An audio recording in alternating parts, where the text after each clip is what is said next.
దేవుని ప్రియమైన బిడ్డలారా, ప్రభువైన యేసుక్రీస్తు వారి నామంలో మీ అందరికీ నా హృదయపూర్వకమైన వందనాలు చెల్లిస్తున్నాను. ఈ యొక్క సమయంలో దేవుని వాక్యాన్ని కొద్ది మాటలు మనం ధ్యానించే ముందుగా ప్రార్థన చేసుకుందాం. పరిశుద్ధుడా, మహోన్నతుడా, మహాగణుడా, మహాకాశములు సైతము పట్టజాలని దైవమా, ఇదిగో మీ నామంలో 2-3 ఎక్కడ కూడి ఇందులో వారి మధ్య ఉందని సెలవిచ్చిన మా ప్రియమైన ప్రభువా, మాతో మాట్లాడండి. వినే చెవి దయచేయండి ఆయన, గ్రహించే హృదయం దయచేయండి అయ్యా తండ్రి. ఈ వాక్యాన్ని మీడియా ద్వారా ఎంతమంది ఆలకిస్తున్నారో వారందరినీ ఇప్పుడే మీ స్వాధీనపరచుకోండి. మీరే దర్శించండి. మీ మాటలో జీవం ఉంది, శక్తి ఉంది, ఆశీర్వాదం ఉంది.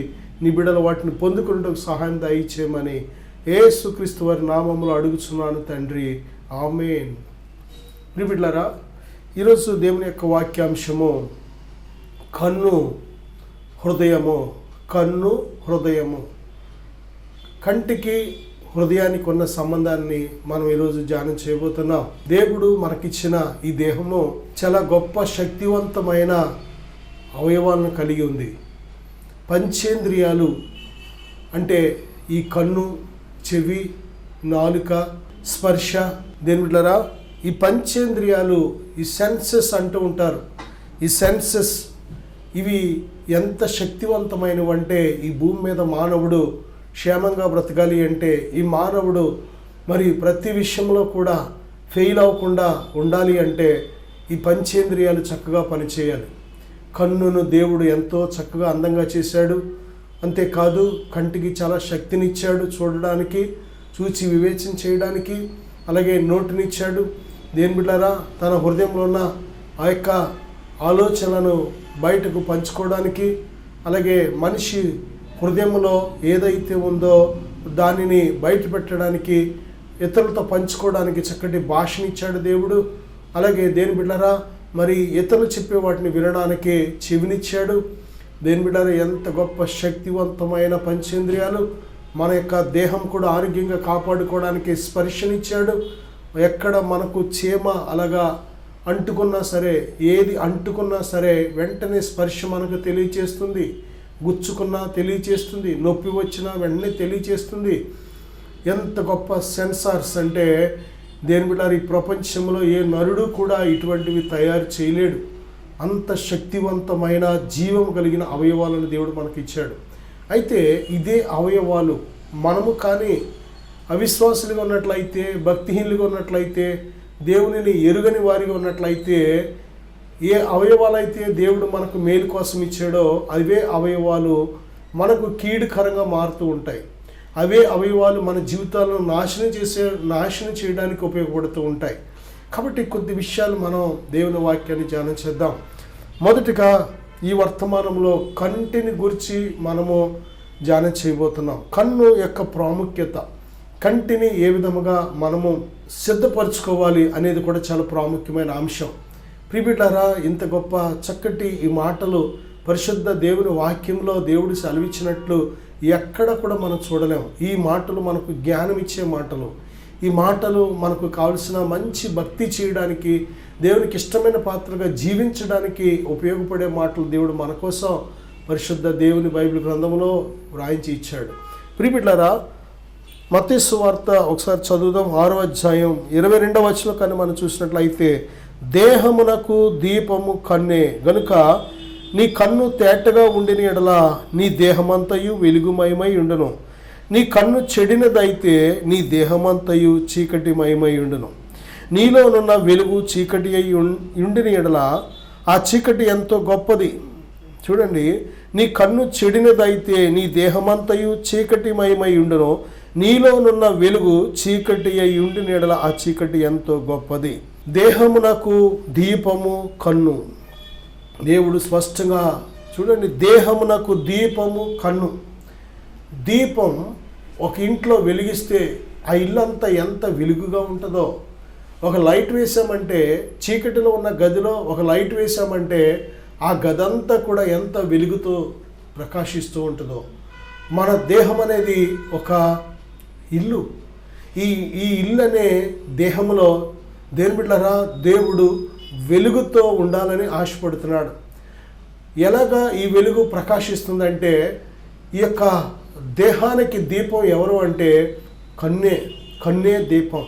ఈ కన్ను కానీ తేటగా ఉందనుకోండి, దేహం అంతా కూడా వెలుగుమయమై ఉంటుంది.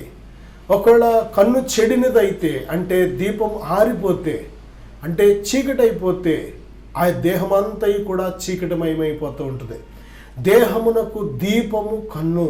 ప్రియుడ, ఈరోజు ఎంతమంది కన్నులు అంటే దీపాలు వెలుగుతున్నాయి, ఎంతమంది కన్నులు అంటే దీపాలు ఆరిపోయి ఉన్నాయి.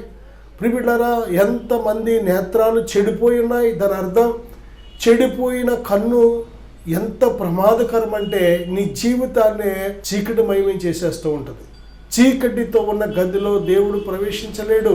నీ ఆత్మ ఎంతో విలువైనది. ప్రియుడ, నీ దేహానికి దీపము కన్ను. అంతేకాదు, నీ హృదయము కూడా నీ యొక్క కంటికి లింక్ అయి ఉంటుంది. నీ హృదయము నీ కన్ను రెండు కూడా లింక్ అయి ఉంటాయి.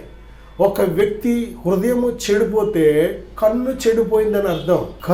మనుషుల కన్నులు అన్నీ ఒకేలాగా దేవుడు చేశాడు. ఏ కన్నుని ఎక్కువగా చేయలేదు, ఏ కన్నును తక్కువగా చేయలేదు. దేని బిడ్డలారా, పరిశుద్ధ దేవుని యొక్క వాక్యం సెలవిస్తుంది కదా, నీ దేహము వెలుగుమయమై ఉండాలి అంటే నీ కన్ను మంచిదిగా ఉండాలి. కన్ను చెడిపోయినట్లయితే మనిషి యొక్క దేహం అంతా కూడా చీకటి అయిపోతూ ఉంటుంది. ఏ అవయవం కూడా ఇక వెలుగుతూ ఉండదో. ప్రియులారా, కన్ను చాలా ప్రాముఖ్యమైంది. ఎన్ని రకాల ప్రభావాలు ఈ కన్ను చెడిపోవడానికి కారణం, ఎన్ని రకాల దోషాలు, ఎన్ని రకాల ప్రభావాలు కంటి మీద చూపెడుతూ ఉంటాయో. ప్రియులారా, కన్నుల్లో చాలా రకాల కన్నులు కూడా ఉన్నాయి. ఇక్కడ మనం నేర్చుకోవాల్సిన పాఠం ఏంటంటే, కంటిని గూర్చి మనం పట్టించుకోవాలి. మన కళ్ళను గూర్చి మనం బాధ్యత కలిగి ఉండాలి.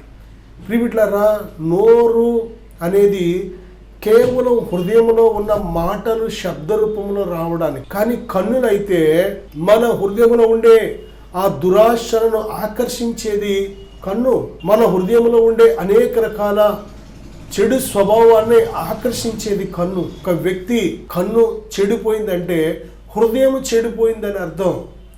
ఒక వ్యక్తి హృదయం చెడిపోతేనే కన్ను కూడా చెడిపోతుంది. హృదయము నిండి ఉండి దానిని బట్టే కన్ను చూస్తుంది. చాలా జాగ్రత్త. ఒక వ్యక్తి కన్నుల ద్వారా ఏదైనా ఒక పాపం చేస్తున్నాడు అంటే తన హృదయం ఆల్రెడీ చీకటి అయిపోయింది, తన హృదయంలో చెడుతనం వచ్చేసింది. ఈ భూమి మీద మనుషులు దేవునిలాగా బ్రతకాలని దేవుడు కోరుకున్నాడు. మనుషులు దేవునితో సహవాసం చేయాలని దేవుడు కోరుకున్నాడు. మనుషులు దేవునిలాగా ఆలోచన చేయాలని దేవుడు కోరుకుంటున్నాడు. ఆయన చాలా చోట్ల నేను పరిశుద్ధుడను గనుక మీరును పరిశుద్ధులై ఉండండి. ప్రియుడా, ఆయన ప్రేమమయుడు గనుక మనం కూడా ప్రేమ కలిగి ఉండమని దేవుడు కోరుతున్నాడు. ఆయన నీతిమంతుడు గనుక మనం కూడా నీతిని జరిగించమని దేవుడు కోరుతున్నాడు. ఆయన యథార్థవంతుడు కనుక మనం కూడా యథార్థవంతులుగా ఉండాలని దేవుడు కోరుతున్నాడు. దేని బిడ్డలారా, మనము దేవుని పిల్లలం కనుక దేవుని యందు భయభక్తులు కలిగి ఉండాలని దేవుడు కోరుతున్నాడు. కనుక ప్రియుడ, మన హృదయం మన కంటితో లింక్ అయ్యి ఉంది, మన కన్ను మన దేహంతో లింక్ అయ్యి ఉంది. దేని బిడ్డ, మనకు నచ్చినట్టు ఈ కన్నుతో ప్రవర్తించడానికి వీల్లేదు. ఈ కన్నులతో మనం చూసేవి, ఈ కన్నులతో మనం జరిగించే ప్రతి పాపము కూడా దేవునికి లెక్క చెప్పవలసి ఉంది. ఈ దేహంలో ప్రతి అవయవంతో మనం ఏ అవయవంతో ఏ పాపము చేసినా సరే, చేతులతో అపవిత్రమైన పనులు చేసామనుకో దేవునికి లెక్క చెప్పాలి. నీ కన్నులతో అపవిత్రమైనవి వాటిని చూడడానికి నువ్వు ఉపయోగించినట్లయితే దేవునికి తప్పనిసరిగా లెక్క చెప్పాలి. ప్రియులారా, నీ నోటితో చెడు మాటలు, తప్పుడు మాటలు, అపవిత్రమైన మాటలు, రకరకాల దేవునికి విరోధమైన మాటలు మాట్లాడినట్లయితే నీ నోటిని గురించి దేవునికి లెక్క చెప్పాలి. ఎందుకంటే ఇది దేవుడు మనకు దయచేసిన ఒక గిఫ్ట్. ఈ హృదయం కానీ, ఈ దేహం కానీ, ఈ ప్రాణం కానీ దేవుడు మనకిచ్చిన గిఫ్ట్. ఈ బహుమానాన్ని చక్కగా దేవుడు ప్రేమించి నిన్ను ఇచ్చాడు కనుక నేను చక్కగా నువ్వు వాడుకుంటే, చక్కగా ప్రవర్తిస్తే, నీ హృదయాన్ని చక్కటి మార్గంలో నడిపించుకుంటే, నీ కన్నులను చక్కటి మార్గంలో నడిపించుకుంటే నువ్వు ధన్యుడువు, ధన్యురాలు. ప్రియులారా, అలా కాకుండా నీ దృష్టికి ఇష్టం వచ్చినట్లు, నీకు నచ్చినట్లు నీ కన్నులతో నువ్వు ప్రవర్తించినట్లయితే అది ప్రతి క్రియను గురించి కూడా మనం దేవునికి లెక్క చెప్పాలి. దేహమునకు దీపము కన్నే. దేని బిడ్డలారా, నీ దేహము వెలుగుమయమై ఉండాలి అంటే నీవు నీ కన్నుని మొదటగా సరిచేసుకోవాలి. వెలుగుగా ఉంటే సంతోషంగా ఉంటావు. నీ దేహము వెలుగుతో నింపబడితే నెమ్మది కలిగి ఉంటావు, సమాధానంగా ఉంటావు, సంతోషంగా ఉంటావు, ఆరోగ్యంగా ఉంటావు, మనుషులందరితో ప్రేమ కలిగి ఉంటావు, దేవునితో మరి ముఖ్యంగా సమాధానంగా ఉంటావు, దేవుని చిత్తాన్ని నెరవేర్చే వ్యక్తిగా ఉంటావు, దేవునికి ఇష్టమైన పాత్రగా ఉంటావు, పరిశుద్ధమైన పాత్రగా జీవించగలుగుతావు. ఎప్పుడు అంటే నీ కన్ను బాగుంటే. నీ కన్ను బాగుంటే నీ దేహం అంతా కూడా దేవునికి అంగీకారంగా ఉంటుంది. నీ కన్ను చెడినదైతే నీ యొక్క కన్నే కాదు, నీ దేహం కూడా చీకటమయమైపోతుంది. కాబట్టి దేవునికి ఎక్కడ దేవుని చిత్తం నెరవేరడానికి చోటు ఉండదు. కాబట్టి దేని బిడ్డలారా, మరి ఒక దినాన ఆ చీకటి అయిపోయిన జీవితాన్ని గురించి దేవునికి లెక్క చెప్పవలసి ఉంది. ప్రియబిడ్డ, కన్నులు శోధిస్తూ ఉంటాయి, కన్నులు ఆశిస్తూ ఉంటాయి. బైబిల్లో మనం చూసినట్లయితే కన్నుకున్న కొన్ని స్వభావాలు మనం ధ్యానం చేసినట్లయితే ప్రసంగి గ్రంథం 8వ అధ్యాయం 4-8 వచనాలు మనం చూస్తే, చూచుట చేత కన్ను తృప్తి పొందుకున్నది. చాలామందికి ఈ విషయం తెలియట్లేదు. పలానాది చూసేస్తే నాకు తృప్తి కలుగుతుంది, సాటిస్ఫై అవుతుంది అనుకుంటున్నారు. నువ్వు ఎన్ని చూసినా నువ్వు నీకు నచ్చినవి ఎన్ని చూసినా తృప్తి కలగదు. చాలాసార్లు చాలా ప్రాంతాలు చూడాలని కన్ను ఆశపడుతుంటుంది. చూసేసిన తర్వాత మళ్ళీ కొద్ది రోజులకి దీనికంటే ఇంకో చోట అక్కడ చాలా బాగుందంటే అది కూడా వెళ్ళి చూద్దామని అనిపిస్తూ ఉంటుంది. అవి చూసేసిన తర్వాత ఇంకా ఎవరైనా ఏదైనా చెప్పారనుకోండి, అవి కూడా చూద్దాం వెళ్ళి అని అనిపిస్తుంటుంది. కారణం ఏంటంటే చూచుట చేత కన్ను తృప్తి పొందకున్నది. ప్రియమిత్రులారా, ఈరోజు కంటికి తృప్తి లేదు, కన్నులకు తృప్తి లేదు. ఈరోజు ప్రియమిడ, ఈ కన్నులకు తృప్తి లేకపోవడం వల్లనే చాలా సమస్యలు వస్తున్నాయి. కన్నుని సాటిస్ఫై చేయగలిగిన శక్తి ఈ లోకంలో దేనికి లేదు. దేవుడు ఒక్కడే నీ కంటిని తృప్తిపరచగలడు. నీ కన్నులకు ఇక నాకు చాలు ప్రభువా, నీ మహిమను చూశాను, నీ ప్రభావం చూశాను, నీ శక్తిని చూశాను, నీ ప్రేమను చూశాను అని ఆయన ప్రభావము, ఆయన మహిమ, ఆయన శక్తి, ఆయన ప్రేమ, ఆయన వాత్సల్యత నీ కంటిని తృప్తిపరచగలుగుతుంది. దేని బిడ్డ, ఆయన నిత్యరాజ్యం మనను తృప్తిపరచగలుగుతుంది. ఆయన గురించిన నిరీక్షణ మనను తృప్తిపరచగలుగుతుంది. దేని బిడ్డ, చూచుట చేత కన్నుకి తృప్తి లేదు. ప్రసంగి గ్రంథం 2వ అధ్యాయం 10వ వచనం, అలాగే పేతురు 2వ పత్రిక 2:14, అలాగే యోహన్నా రాసిన మొదటి పత్రిక 2:16 కూడా మనం చూసినట్లయితే కన్నులు ఆశిస్తూ ఉంటాయి. కంటికున్న లక్షణం ఏంటంటే కన్నులు ఆశిస్తూ ఉంటాయి, చూడు అని ఆశిస్తూ ఉంటాయి. కంటికి వచ్చే ఆశలన్నీ దేవుని చిత్తం కాదు. కంటికి పుట్టే ప్రతి ఆశ దేవుని చిత్తం కాదు. నీ కన్నులు ఆశించినట్లు ప్రవర్తిస్తే మన నరకానికి వెళ్ళిపోతాం. కన్నులు ఆశించినట్టు జీవిస్తే ఏ నరుడు కూడా కన్నులు ఆశించినట్టు జీవిస్తే ప్రవర్తిస్తే దేవుని రాజ్యం వెళ్ళలేడు. మనము దేవుని ఆధీనంలో ఉండాలి, దేవుని కంట్రోల్లో మనం ఉండాలి. నీవు నీ కంట్రోల్లో నువ్వు ఉన్నట్లయితే నీవు నీ ఎదుట ఒక మార్గము సరైనదిగా కనబడుతూ ఉంటుంది, కానీ చివరికి అది నరకానికి, మరణానికి, పాతాళానికి తీసుకెళ్తూ ఉంటారు. మనుషులు ఏర్పరచుకున్న మార్గాలు సరైనవి కావు. మనుషుల మార్గాలు చెరిపివేసుకున్న మార్గాలు, చెడిపోయిన మార్గాలు. నోవహు కాలంలో దేవుడు మనుషులను చూసినప్పుడు మనుషులందరూ కూడా వారి మార్గములను చెరిపివేసుకున్నారంట, వారి దేహములను పాడు చేసుకున్నారంట. ఎందుకంటే వారి కన్నులకు నచ్చినట్టు, వారి కన్నులు వారిని ప్రేరేపించినట్టు వారు ప్రవర్తించారు. కన్నులు మనకు అవసరం. కన్ను లేకపోతే మనం బ్రతకలేం. మస్క్ వచ్చిందంటే చాలా ఇబ్బంది, కంటిలో ఏదైనా నలుసు పడిందంటే చాలా ఇబ్బంది, కన్ను నీరు గారిందంటే చాలా ఇబ్బంది, కంటిలో పువ్వు వేసిందంటే చాలా ఇబ్బంది. ఎందుకంటే ఆ కన్ను లేకపోతే మనం అడుగు తీసి అడుగు వేయలేం, ఏ పని చేయలేం. గుడ్డివారంగా మనం ఉన్నట్లయితే అసలు అడుగు తీసి అడుగు వేయలేం. ఈ భూమి మీద మనం బ్రతకాలి అంటే, దేవుడిచ్చిన ఆయుష్ అంతా చక్కగా జీవించాలి అంటే కన్ను ఆరోగ్యంగా ఉండాలి. కానీ ఇక్కడ దేవుడు ఏ కన్ను కోసం మాట్లాడుతున్నాడంటే ఆత్మ సంబంధమైన కన్నుల కోసం. నీ ఆత్మ బాగుంటే ఈ కన్నులతో మంచివి చూస్తావు. నీ హృదయం బాగుంటే ఈ కన్నులతో సరైనవి చూస్తావు. నీ హృదయం ఎప్పుడైతే చెడిపోయిందో ఈ నేత్రాలతో పాపిష్టి పనులు చూస్తూ ఉంటావు, పాపిష్టివి చూస్తూ ఉంటావు, చూడకూడనివి చూస్తూ ఉంటావు, చేయకూడని పనులు చేస్తూ ఉంటావు. అది నీకు ఎంత హానికరమో అంత హానికరం. చూడండి, మనందరకు త్రాసుపాము గురించి తెలుసు. చాలా రకాల పాములు ఉన్నాయి, విష సర్పాలు, భయంకరమైన రస్సల్స్ వైపర్ అని, దేని బిడ్డారా త్రాసుపాము అని, కింగ్ కోబ్రా అని, కొన్ని ఆ యొక్క పాములు ఒకదాన్ని మించిన పాము ఒకటి.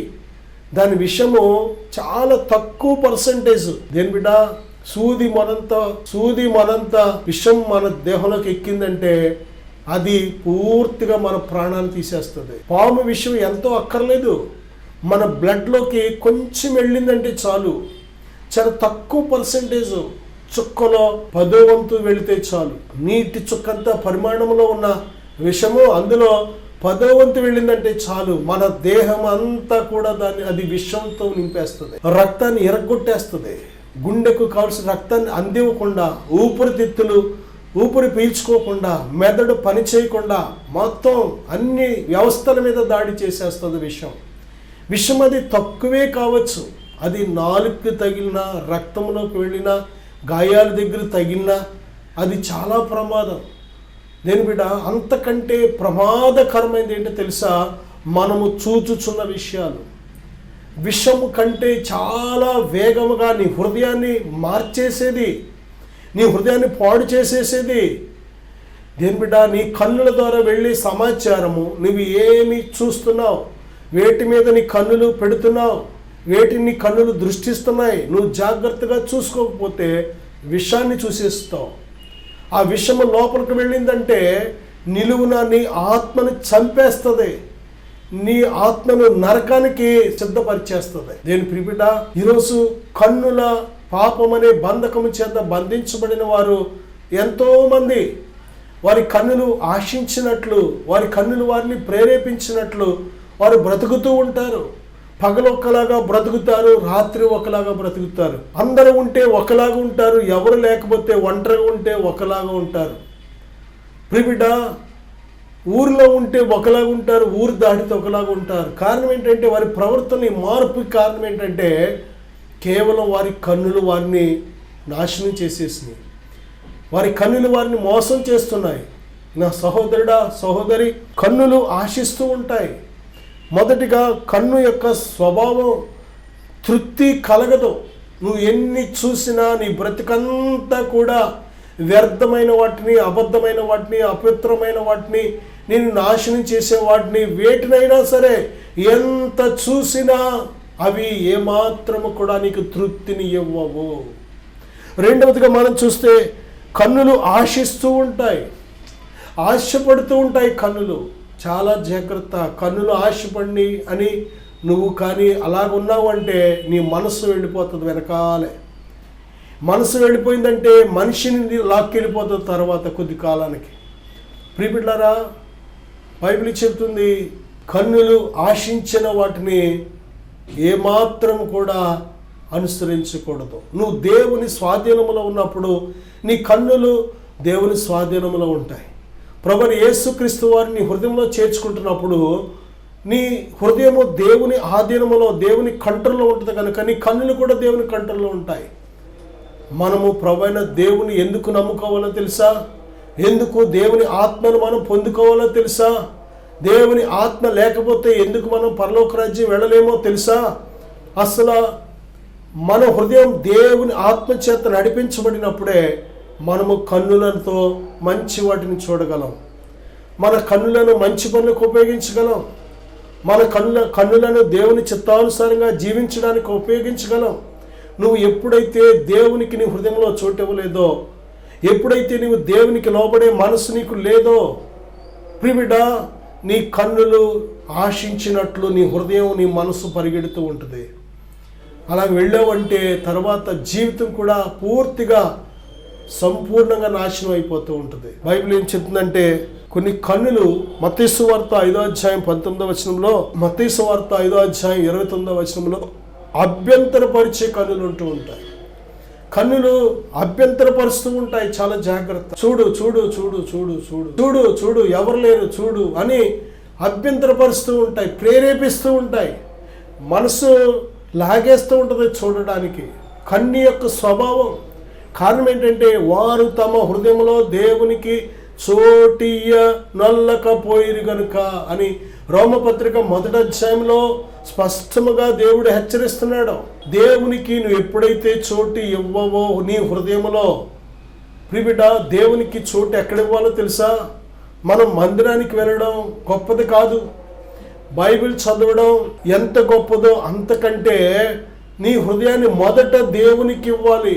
నీ హృదయాన్ని దేవునికి ఇవ్వకుండా, దేవుని ఆత్మకు నీ హృదయంలో నువ్వు చోటు ఇవ్వకుండా వాక్యం ఎంత చదివినా వ్యర్థం, ఎంత ప్రార్థన చేసినా వ్యర్థం. నీ ప్రార్థన దేవుని యొద్దకు వెళ్ళదు, కానీ ఏమైపోతుందో తెలీదు. దేని బిడ్డ, నీ భక్తి కూడా అంత కూడా వేషధారణ భక్తి. ఎందుకంటే హృదయము, ప్రభు అంటున్నారు కదా, వారు తమ పెదవులతో ప్రార్థన చేయుచున్నారు కానీ వారి హృదయం నాకు దూరంగా ఉంది అంటున్నారు. నిజమే, పెదవులతో ప్రార్థన చేయడం, లేకపోతే కళ్ళ ముందు బైబిల్ పెట్టుకోవడం, లేకపోతే చెవుల్లో ఎప్పుడూ దేవుని వాక్యం వినడం ఓకే, కానీ అంతకంటే ముందు నీ హృదయం దేవునికి దగ్గరగా ఉండాలి. నీ హృదయం దేవునితో కనెక్ట్ అయి ఉండాలి. నీ హృదయం దేవుని ఆత్మతో నింపబడి ఉండాలి. దేవుని ఆత్మకు నువ్వు లోబడే మనసు కలిగి ఉండాలి. దేవునికి లోబడకుండా మనం ఎన్ని చేసినా కానీ అవి మన తృప్తి కోసం చేస్తున్నాము, కానీ దేవుని చిత్తానుసారమైనవి కాదు. బిడ్డలారా, దేవుని బిడ్డలారా, కన్నులు అభ్యంతరపరుస్తూ ఉంటాయి. అభ్యంతరపరిచే కన్ను. ఈరోజు ఎంతమంది ఇటువంటి ఈ కన్నుని గురించి తెలియక, ఆ కన్ను ప్రేరేపించినట్టు, కన్ను ఆ యొక్క ఆశించినట్టు, కన్ను ఏ విధంగా ఆశపడుతుందో అలాగా, ఈ కంటికి ఎలా తృప్తి కలుగుతుందో అలాగా కన్నులను అనుసరించి జీవించేవాళ్ళు. బైబిల్ చెప్తుంది, ఆత్మానుసారముగా నడుచుకొనుడి, అప్పుడు మీరు శరీరేచ్ఛను నెరవేర్చరు అని చెప్తుంటే కన్నులను అనుసరించి జీవించేవారు. అందుకే కన్నులు మూసుకునేవాడు బుద్ధిమంతుడు, జ్ఞానవంతుడు. కన్నులు మూసుకునేవాడే భక్తిపరుడు. మనము కళ్ళున్నాయి కదా అని అందరినీ అన్నీ చూస్తూ మంచిది కాదు. అలాగని కళ్ళు మూసుకొని దేవుడు నడవమంటలేదు. నువ్వు నడిచేటప్పుడు కన్నులు తెరువు, అవసరమైనప్పుడు కన్నులు తెరువు, కానీ నిన్ను అభ్యంతరపరిచి ఉన్నప్పుడు కన్నులు మూసుకో. ప్రియబిడ్డ, జాగ్రత్తగా ఆలోచన చేద్దాం, మోసపోవద్దు. నీ కన్నులు నీ కంట్రోల్లో ఉండాలి, నువ్వు దేవుని కంట్రోల్లో ఉండాలి. అప్పుడే నీ జీవితానికి క్షేమం. నీ ప్రవర్తన అంతటి మీద ఆయన అధికారమునకు ఒప్పుకో, అప్పుడే నీ మార్గాన్ని దేవుడు సరళం చేస్తాడు. నీ ప్రవర్తన అంతటి మీద దేవునికి నువ్వు అవకాశం ఇవ్వకపోతే, నీ కన్నులు ఆశించినట్లు కానీ నువ్వు జీవించినట్లయితే అది ఏమాత్రము కూడా నీకు మంచి ఫలాలు ఇవ్వవు. బాప్తిస్మ ఇచ్చే యోహాను ఏమంటాడంటే, మారు మనసుకు తగిన ఫలములు ఫలించండి. మారు మనసుకు తగిన ఫలములు ఫలించకపోతే, మంచి ఫలములు ఫలింపని ప్రతి చెట్టు నరకబడి అగ్నిలో వేయబడుద్ది. దేవుడు హెచ్చరిస్తున్నాడు. నా సహోదరుడా, సహోదరి, దేవుని యొక్క ఆత్మ నీలో ఉండడమే కాదు, నువ్వు దేవుని ఆత్మకు లోబడి జీవించినప్పుడు కన్నుని జయించగలుగుతావు, నోటిని జయించగలుగుతావు, చెవిని జయించగలుగుతావు, చేతులను జయించగలుగుతావు, పూర్తిగా నీ శరీరాన్ని స్వాధీనం అందించుకోగలుగుతావు. దేవునికి మనం చోటు ఇవ్వాలి. యోబు గ్రంథం 37వ అధ్యాయం 7వ వచనంలో మనసు మాలిన్యమైన వాటిని చూడమని లాగుతూ ఉంటుందంట. రోమపత్రిక 3వ అధ్యాయం 18వ వచనంలో దేవుని భయము లేని కన్ను. దేవుని భయము ఎప్పుడైతే నీకు ఉండదో, అమ్మో దేవుడు చూస్తున్నాడు, దేవుడు గ్రహిస్తున్నాడు, దేవుడు తెలుసుకుంటున్నాడు, దేవుడు లెక్కడుగుతాడు, దేవునికి మనం భయపడాలి, ఆత్మను దేహాన్ని కూడా నరకంలో దేవుడు నశింపచేస్తాడు అనే ఈ భయము ఎప్పుడైతే నీకుండదో, ప్రియబిడ్డ, ఈ కన్నులతో నీ ఇష్టానుసారంగా ప్రవర్తిస్తూ ఉంటావు. కన్నులు చెప్పినట్టు నువ్వు జీవిస్తూ ఉంటావు. చాలా జాగ్రత్త. బైబిల్ చెప్తుంది, కన్నులను అనుసరించి మనం జీవించినట్లయితే మనము దేవుని రాజ్యం వెళ్ళలేము, దేవుణ్ణి సంతోషపరచలేం. మన జీవితం ఒకవేళ ఈ లోకంలో ఒక 70-80 సంవత్సరాలు ఈ లోకం కోసమే మనం బ్రతికినట్లయితే, మన కన్నులకు నచ్చినట్టు ఇష్టమైనట్టు మనం బ్రతికినట్లయితే, తర్వాత మనం ముగింపు మాత్రం నిత్య వేదనతో నిత్యత్వంలో గడపవలసి ఉంటుంది. ధనవంతుడు తన కన్నులతో భూమి మీద సజీవుడిగా ఉన్నప్పుడు ఎలా జీవించాడు అంటే కన్నులతో కూడా బహుగా సుఖపడ్డాడు. వాడికి నచ్చినట్టు చూసేవాడు, నచ్చిన వాటిని చూసేవాడు. చివరికి ఆ ప్రయాణం ఎక్కడ ముగిసిపోయిందంటే నిత్య నరకములో ముగిసిపోయింది. దేని బిడ్డ, పాతాళములో వాడు బాధపడుతున్నాడు, ఏడుస్తున్నాడు, శపించుకుంటున్నాడు, వేదన పడుతున్నాడు, అయ్యో అని కేకలు వేస్తున్నాడు. కారణం ఏంటంటే భూమి మీద సజీవుడిగా ఉన్నప్పుడు తన కన్నులు ఎలాగ ఆశిస్తే అలా బ్రతికాడు కాబట్టే.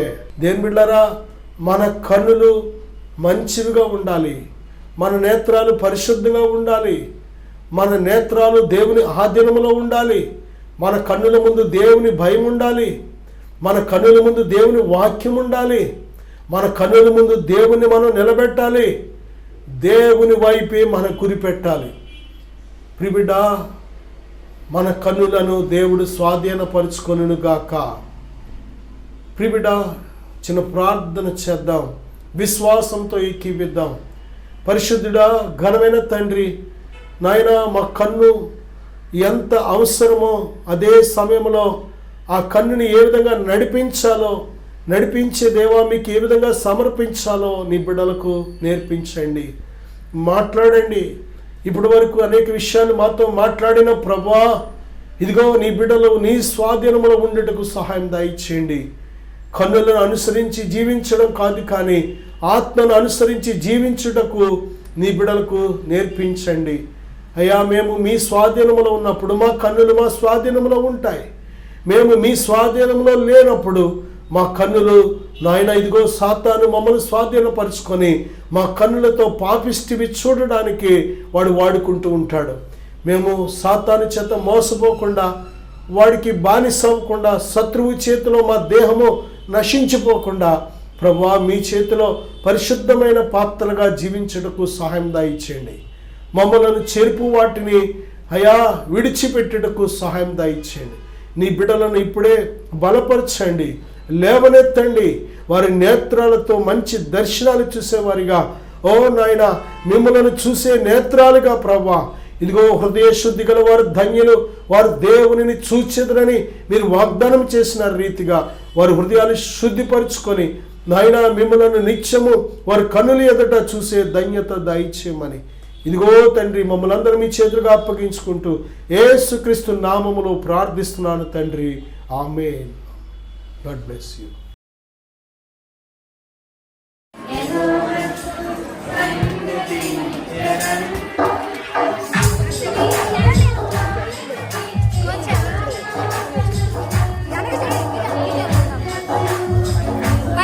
పైకి లేపండి.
Mighty name of Jesus Christ.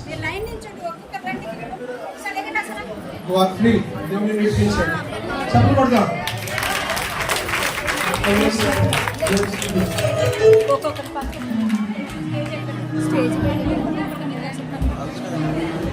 దేవుడు పెట్ట మీ అందరికీ వందనాలండి. టైగర్ కమ్యూనిటీ మన సహోదరులు అందరికీ వందనాలండి. మూడు వారాల క్రితం శుక్రవారం నాడు నేను అయితే సంస్థను బట్టి శాతం ఆదాయంతో